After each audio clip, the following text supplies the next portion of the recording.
Viloyatliklar o'zi nimaga Toshkentga borishadi? Men 2 kundan beri asabimga tegayotgan narsa, ayrim blogerlar, toshkentlik blogerlar Toshkentimiz huvlab qoldi, hamma uyga ketdi, endi maza qilib ko'chada yuribmiz deyapti. Undan ham yomoni kommentariyasiga kirib o'qiydigan bo'lsangiz, Toshkentliklar yozyapti-da, qaytib kelishmasa, har kuni hayit bo'lsa, o'zimiz maza qilib yashasak deyapti. Bu nima degan gap bu? Ha? Yo, o'zi siz Toshkent deganda nimani tushunasiz? Toshkent bu ma'muriy markaz hisoblanadi. Hamma tashkilotlarning markazi Toshkentga joylaganligi uchun hamma borib viloyatliklar Toshkentga borib ishlashga majbur.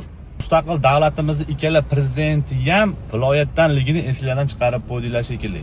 Toshkent shahari shaharsozlikka bor e'tibor shaharsozlikka qaratilganligi uchun, shuning uchun ish o'rni ko'p, viloyatdan majbur iloji boricha borib ishlashga sizlar oldinglarga.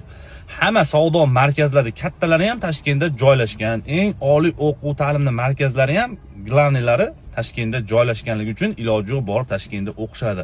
Agar biror karyera qilmoqchi bo'lsa ham Toshkentga borib ishlab yoki o'qib kelmaslikning iloji yo'q viloyatliklar uchun.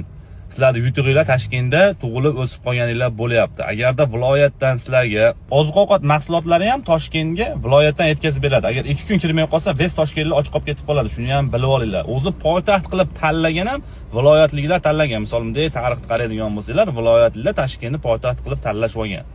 O'zi bizga tashqaridan dushmanlik keragi yo'q-da. Yana ham mana ayrim blogerlarni kattaroq bir davlat xodimlari sizlarni kuzatmaydigan. Agar kuzatadigan bo'lganda sen natsizlik qilyapsan deb turib sizlarni yaxshilab diqqat qilib qo'yar edi. Bo'ldi, butun dunyo biz bilan birlashamiz deb, yaxshi bo'lamiz deb turgan paytda bizga nima kerak bor? Bir-birimizni mahna qilib ajratib, tashqaridan eshitgan odam ham kuladi-yu. Bo'ldi, o'sha birlashadigan payt keldi. Dunyo notinch bo'lyapti. Siz bilan biz hozir birlashmasak, oxiri bu nimalar bilan tugashini tasavvur qilib qo'yinglar.